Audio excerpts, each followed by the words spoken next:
Hello, and thank you for choosing this Analyst Insight podcast from the Information Security Forum. Hello to everyone who is tuning in regularly to listen. I hope we are managing to keep you entertained and informed as we experiment with different formats and ideas. There's plenty of variety to come over the next few weeks and months. Thanks for the continued support. Tell your friends, tell your colleagues, why should you have all the fun? We do want these podcasts to handle lots of different issues, so if there is an information security topic you think we should pursue, or you have questions and comments on what we've already covered, then by all means let us know. Contact details are on the Audioboom page where every episode is available. This episode is another in the series that we've been doing that is examining information security careers and sort of pathways into them. This week is about security auditing. We'll be talking to some experts in the field to find out what it's all about, how it is developing, and perhaps how many clipboards they have. Feels like the kind of job where you'd be ticking things off. My name is Mark Ward. I'm a senior research analyst at the ISF, and I am looking forward to this conversation because I don't know a great deal about this career path. A couple of weeks ago, I did the CISM training course. I'm just about to take the exam for that, and that did touch on assurance and auditing a bit, but I'm sure it didn't it certainly didn't give it as comprehensive a look as we're going to do today. So yeah, I'm curious about what exactly is involved in this profession.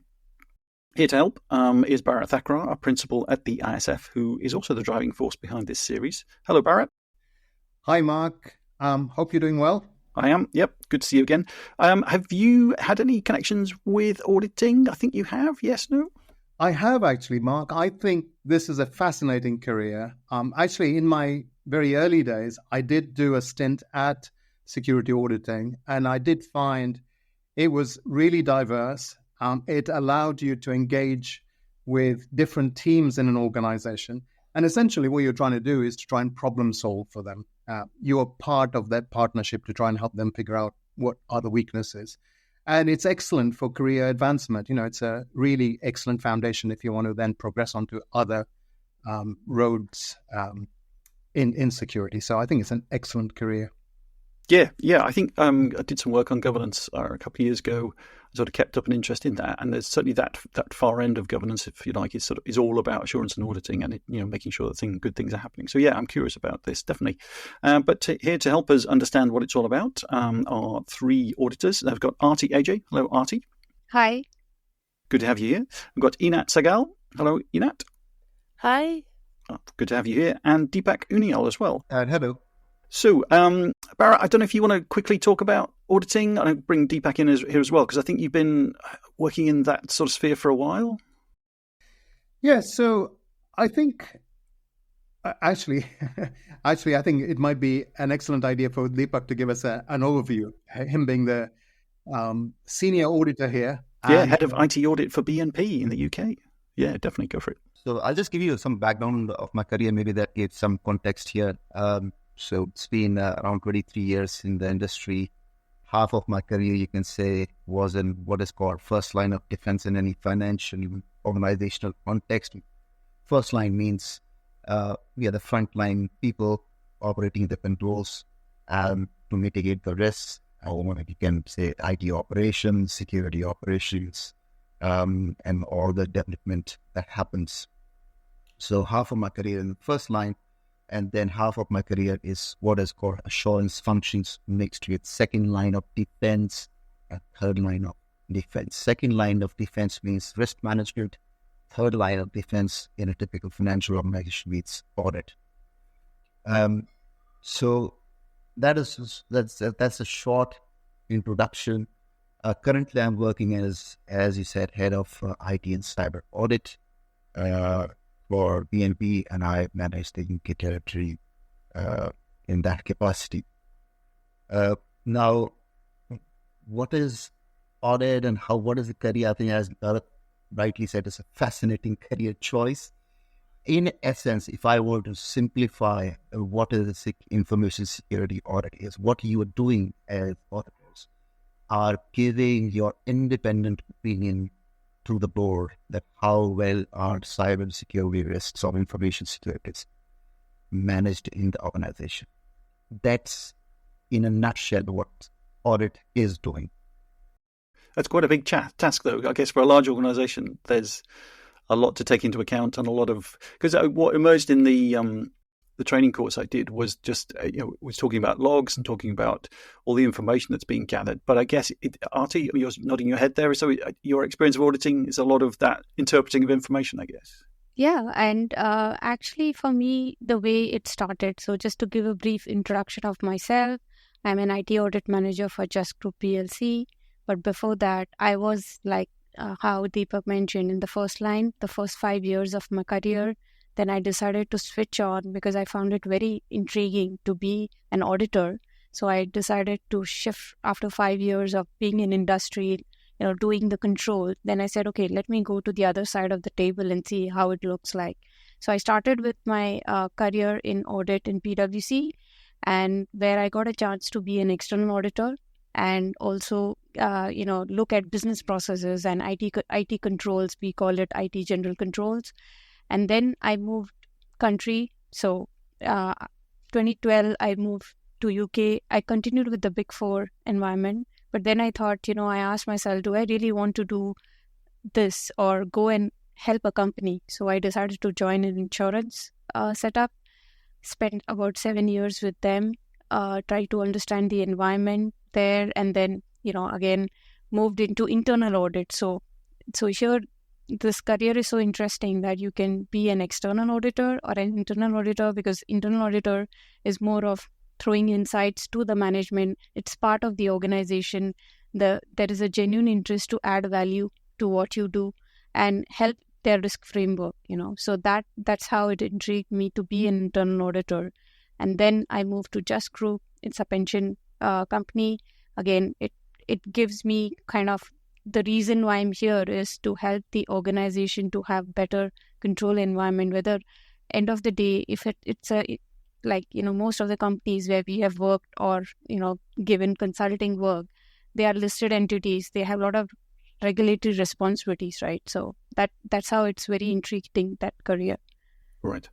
And Einat, if I can bring you in here, am I right in thinking you've recently moved into audit, or is it? I'd be curious about your background as well. Actually, I think I've tricked you all. I'm not an auditor. I've never been an auditor. Okay. I just passed audits as the person who puts in the security controls, or the person who is working towards getting an organization accredited or certified for a particular cybersecurity framework.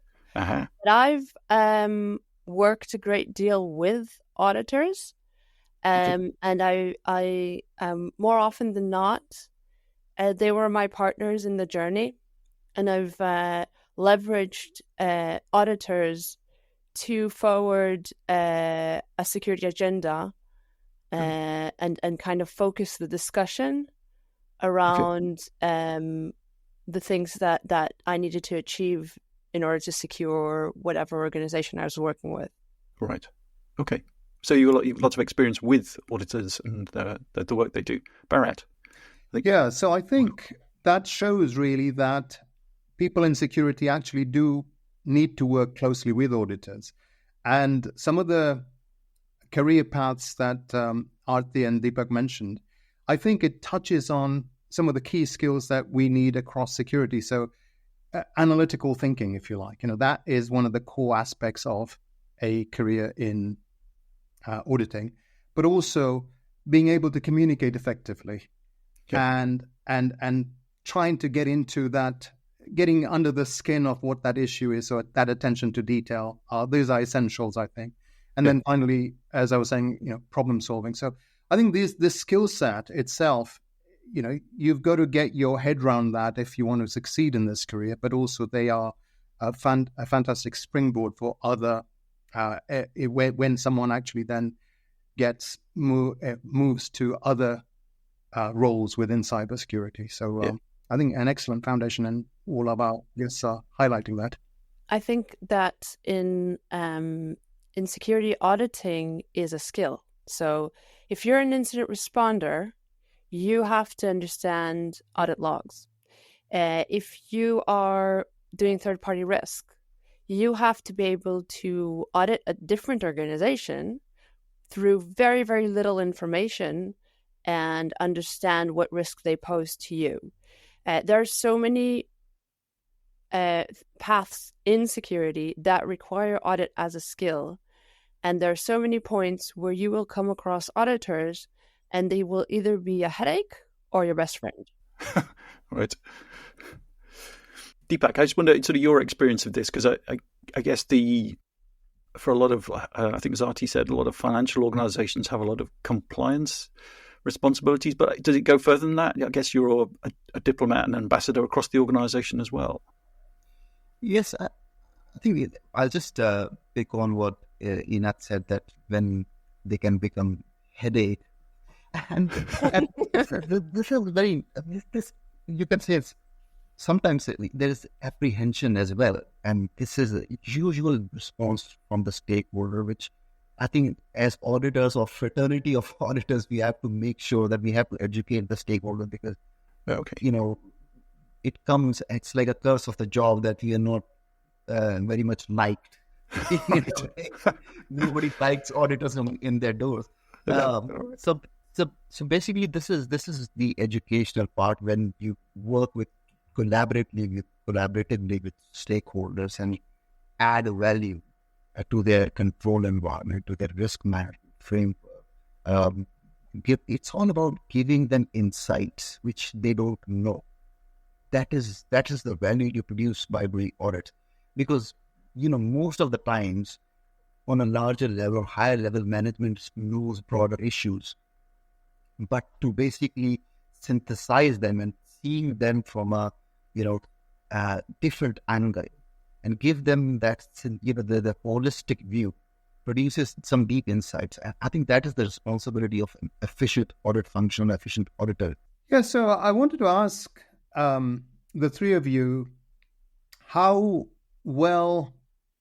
what sort of depth of knowledge you need on terms of the regulatory aspects, because we got regulations changing all the time, new compliance requirements coming in, and it's something that you've got to keep up on a regular basis. So how much of your work requires you to do that, and how do you actually keep up with the current and new regulations that come through? Aarti, how do you go about doing that? Yeah, so for me, it was like we picked up on the job. So for my career, when I started, I was from an accounting background. So obviously, there were some regulations which I kind of learned during my college days. And then when you go practically on the field, actually you have to read it on a regular basis. And then luckily, when you're in a Big Four setup, they kind of regularly train you. They have these sessions. Obviously you have the joining training, but then ongoing is something you have to, as a team, we used to huddle and understand if there is any regulatory changes. For example, the classic is the 27001, which has undergone a huge change and everybody is trying to adapt that. So how do you go to a lot of these conferences, you have these webinars to attend. So that is a new, I think off late, like last 10 years with technology getting advanced, you can get updated. You don't really need to obviously read the book every time, but there are these live sessions which a lot of companies now do it, which is very advantageous to leverage. And then you have your forums. You get into the forums and you have security forums where you can be participating. That's how you enhance your knowledge in terms of regulations. And as you go along, you have to keep reading, because as auditors, I have very limited choice. Not to say I don't know what the regulation means, but yeah, that's how I have kept myself updated so far. Yeah, I think as Aarti said, it's inherent in the job. It's our responsibility to go through the regulations that are in action, and also sometimes what we receive, it's like we have to comment on the drafts as well. For example, the UK government is working on the has adopted artificial intelligence framework, for example. Yeah, and that might turn into sort of law in future. So whenever regulators conduct these exercises, they don't release the regulations directly without consultation. So there are a lot of rounds of consultation with financial institution. If it is a financial regulation, people have chance to comment on them.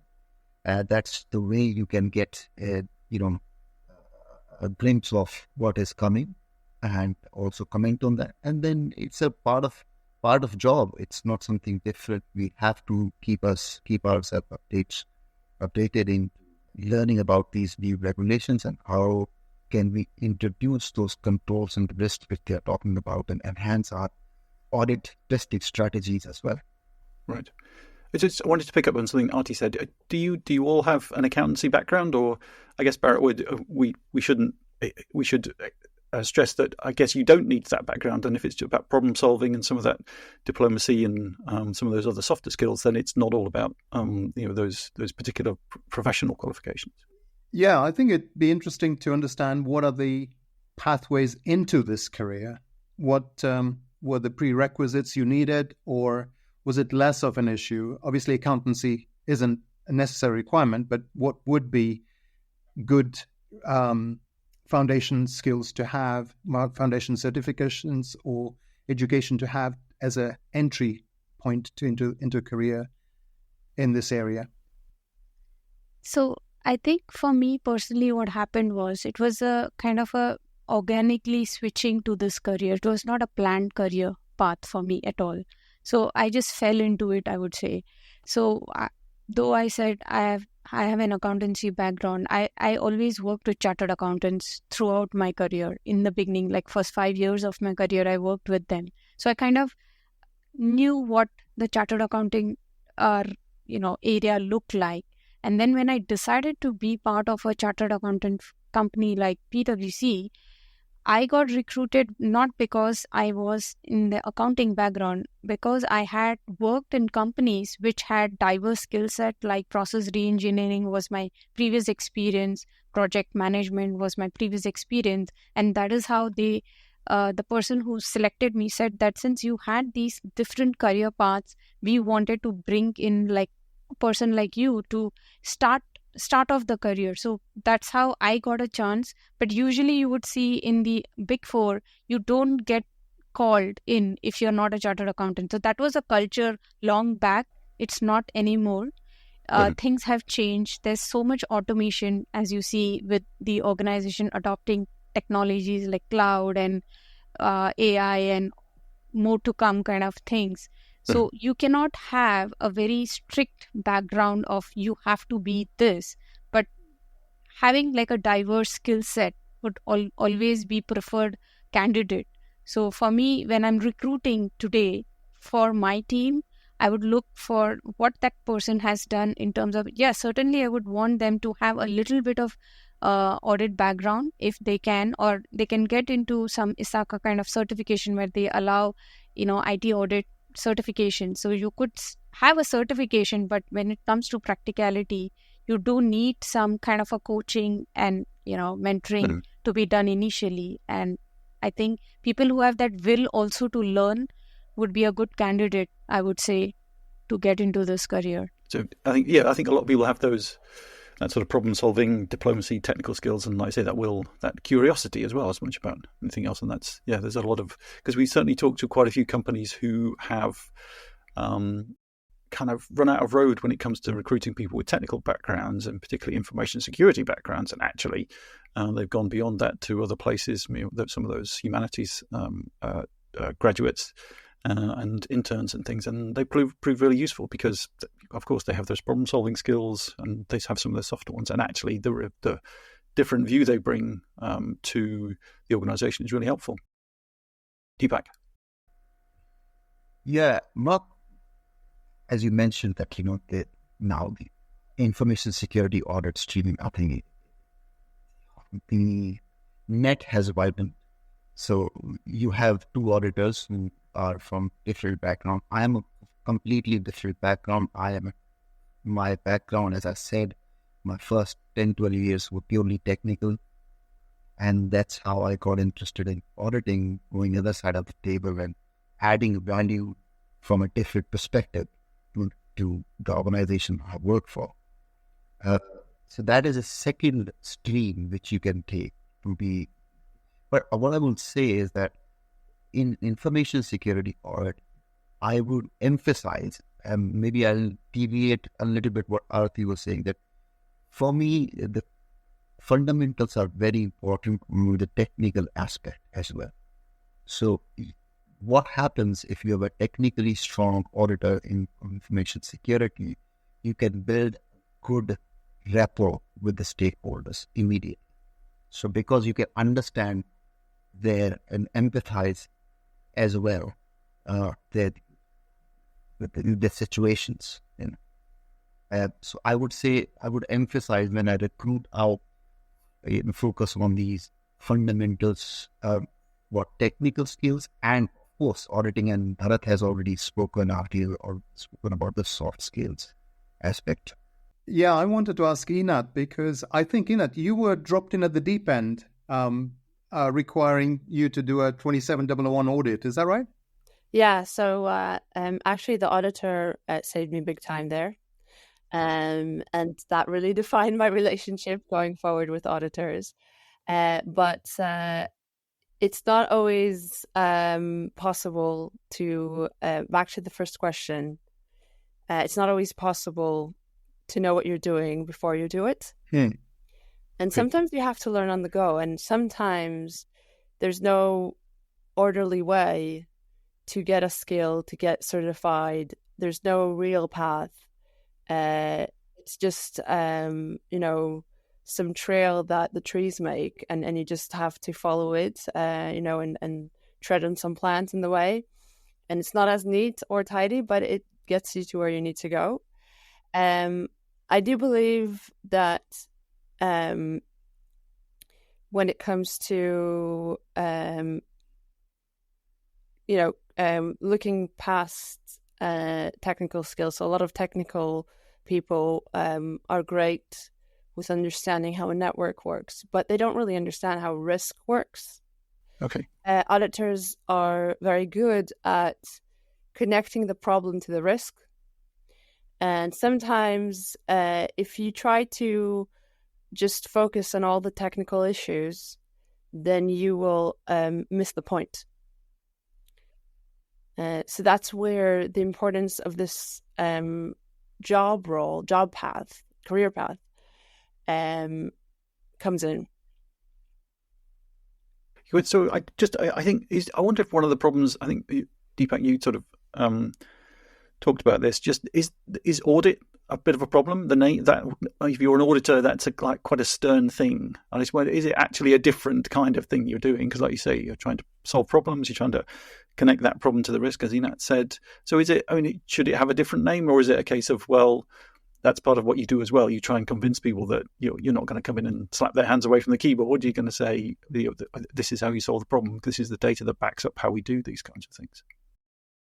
I think throughout my career, I have been sort of beating this drum that the audit, and there is apprehension. The word audit, raises alarms in people's mind. Whenever I speak to my stakeholders and spoken to stakeholders, my only message is that we play for the safety, but we have different methods.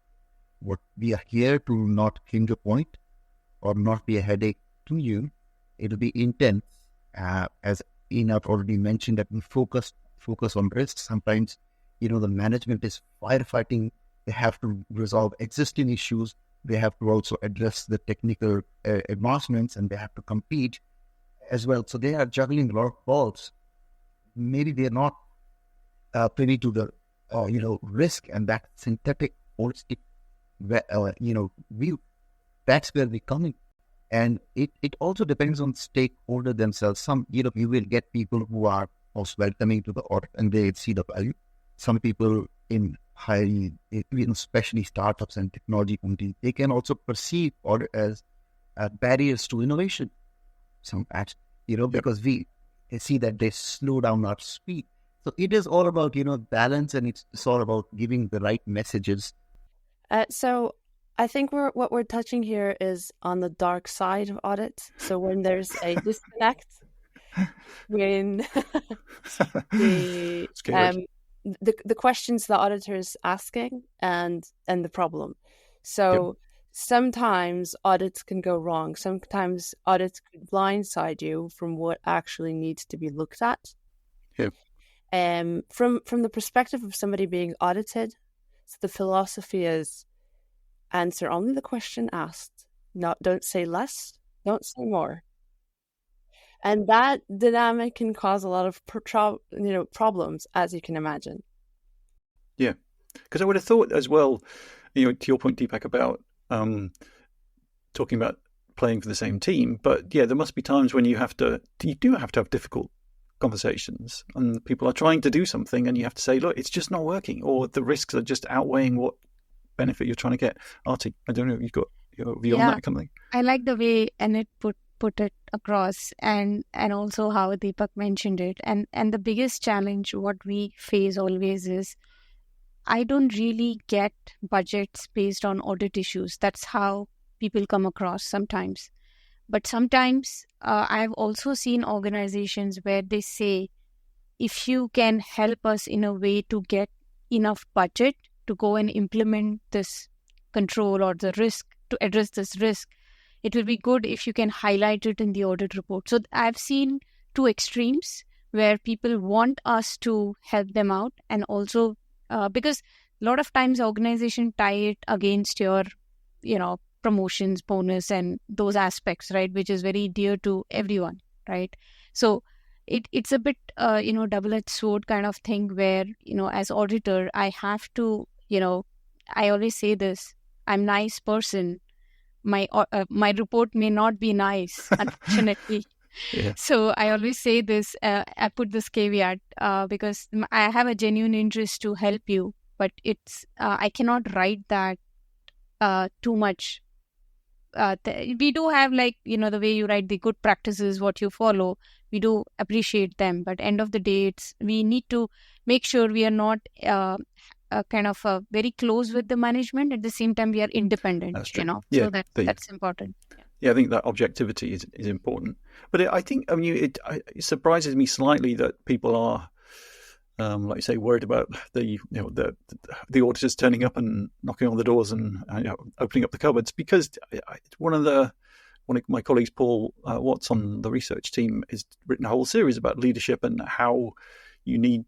One of the driving forces of that is trying to make sure that the business understands the value of information security, and by implication, everything else the organization is doing. And if they don't understand what they're doing, why they're doing it, and how effective it is, then perhaps they shouldn't be doing it. When I think that's the sort of the core of a lot of information security barrier. I don't know, I guess that's a perennial problem, but hopefully assurance audit would help with that. Yes, I think, as we said before, it has to be seen as a partnership, so that the audit function is seen as providing value that advances the organization. And I think here, as Aarti said, that you need a level of independence so that it can be seen, the evidence is there to point to a weakness that's been identified, a non-compliance, or something like that. And there is opportunity to make that correction. And in fact, if that does happen in the allocated time, then the whole organization will become more resilient over a period of time. So I think if you see this as a cycle, that you've got to do this on an ongoing basis, then you can see the improvement that the organization goes through. Yeah, I think there's certainly some quite rewarding aspects of that you can help the organization change and improve. I mean, that's got to be a fulfilling thing in your career, definitely. But I just wanted, one thing I did want to try and explore, if we could, is sort of if someone were to become an auditor, sort of the first couple of years in the trade, what would they be doing? Would it be some of the ISO type things, or would it be, I don't know, Deepak, I don't know how you organize your teams, but if you've got some new starters, what do you get them doing in the first couple of years? The first and foremost thing for any newcomer, what we do is educate them about what is risk and what is control, what is inherent risk, and what is residual risk.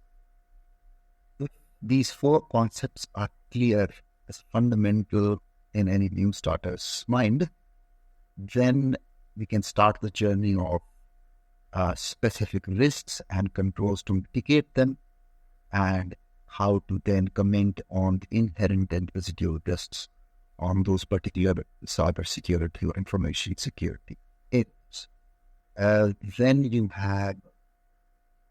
we talk about writing skills, which is very understated, but very important in this field. You have, especially the technology and information security auditors, they have to translate the technical mumbo jumbo into proper business language, because you will be interacting with semi-technical or non-technical business stakeholders, and you have to say a lot in a very direct and succinct way.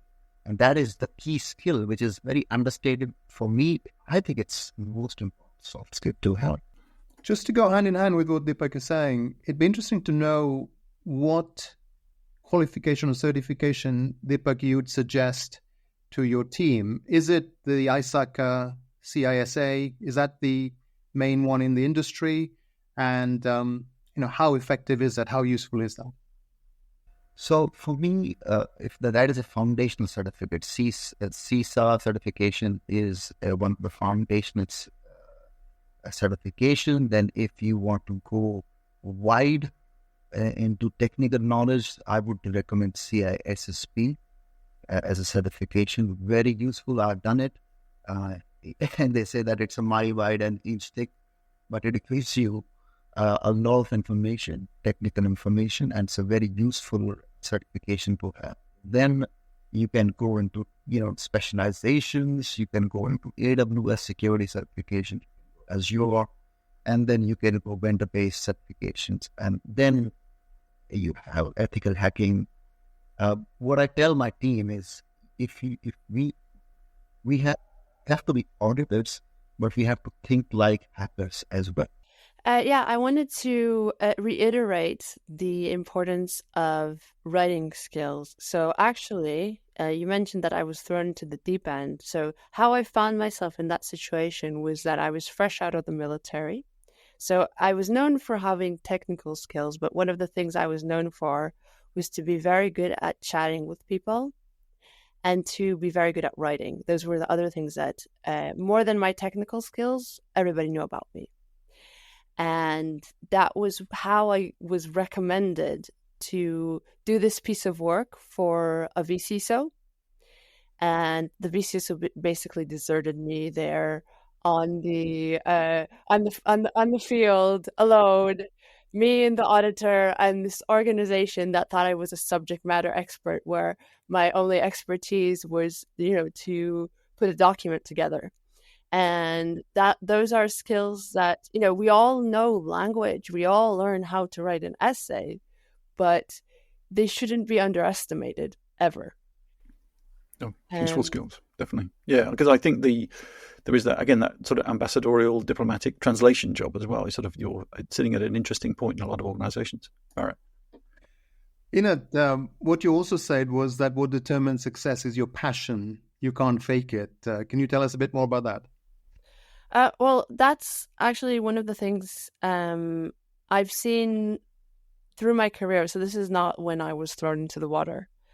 Is that there are people who are good at doing a function and they have their value, but I guess they're not the ones who will break in. Maybe they had luck, maybe they just, fell into it. But the people who break in as a hiring manager are the ones who come to you and they have a burning desire for this subject.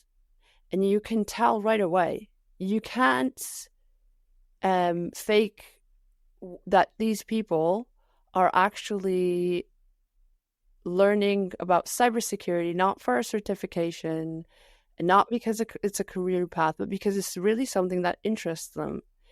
And it's not something that, somebody will come into interview and say, oh yeah, I'm so interested in this, I do this in my personal time. That doesn't work. It's actually people who can demonstrate this knowledge without telling you.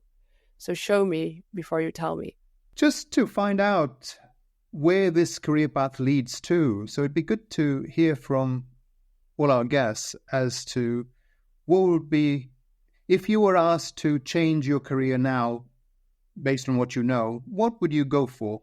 So what is this an excellent entry into? So what happens is once you are working with audit as an auditor, external, internal, the next best space to go is to go in line 2, where you can go into the enterprise risk. You can also go, especially for me, I have 2 choices. I could go for a CISO role, which is again, you get more close to understanding the security posture and, go into that role in more detail. You kind of evaluate the CISO role as part of your audit.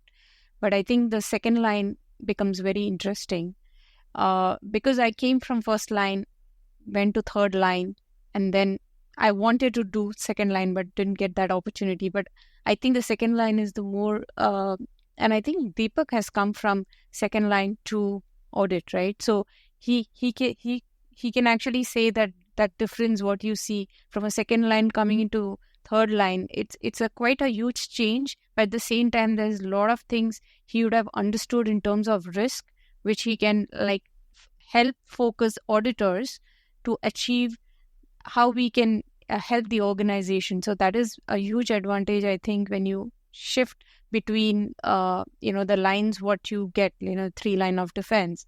That is very intriguing as an individual to challenge yourself. I would say it that way. Yeah, I'll just add to it.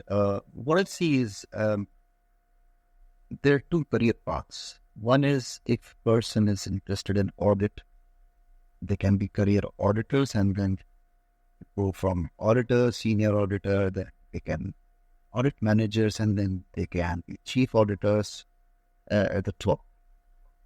And then the second batch of people are like me.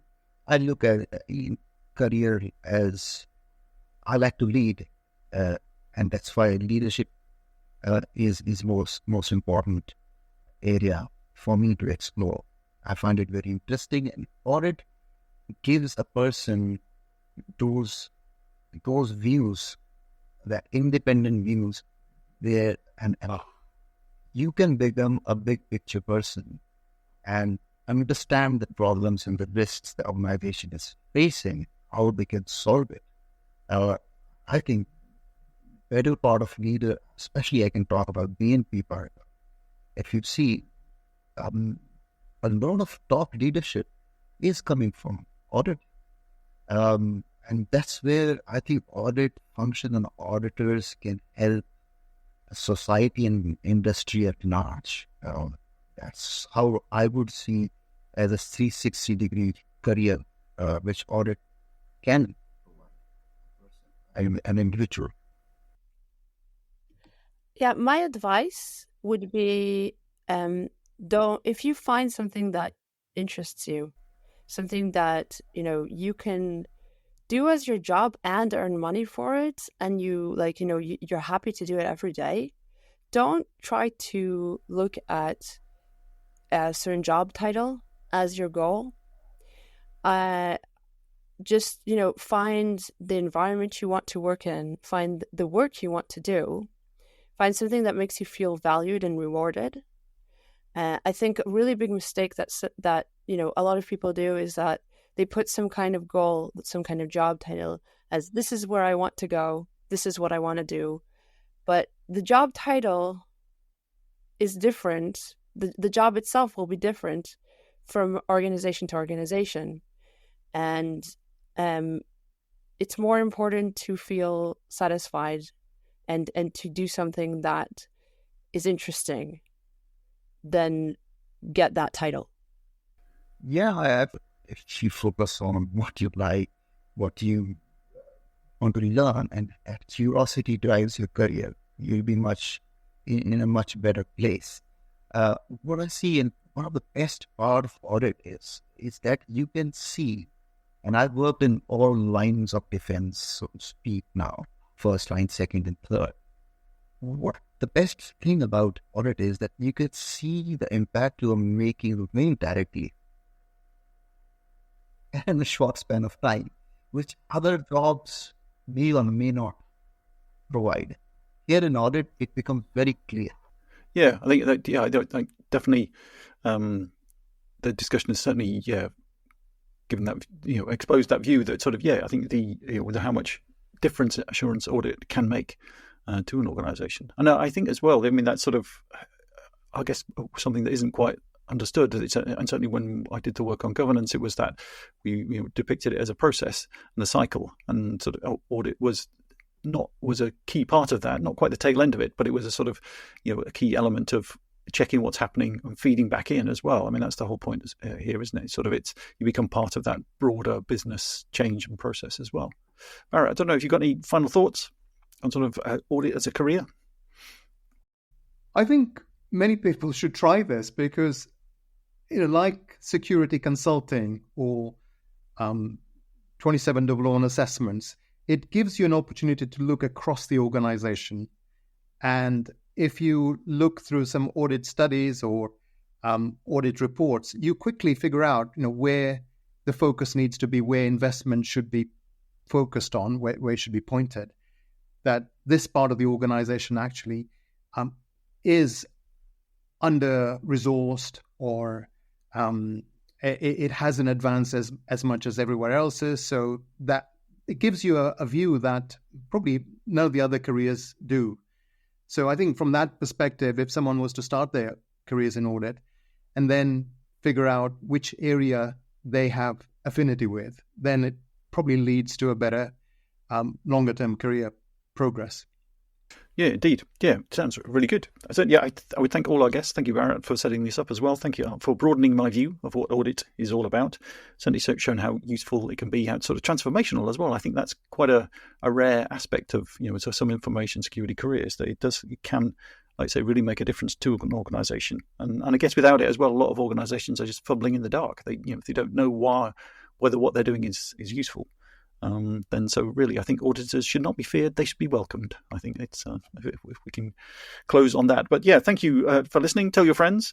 You can now find ISF podcasts on all major podcast platforms. We do have a page on Audioboom where you can subscribe, but a quick search will find us on Spotify, Apple Podcasts, and pretty much everywhere they are available. Podcasts are also downloadable on securityforum.org, where you can also learn much more about ISF research, tools, and guidance.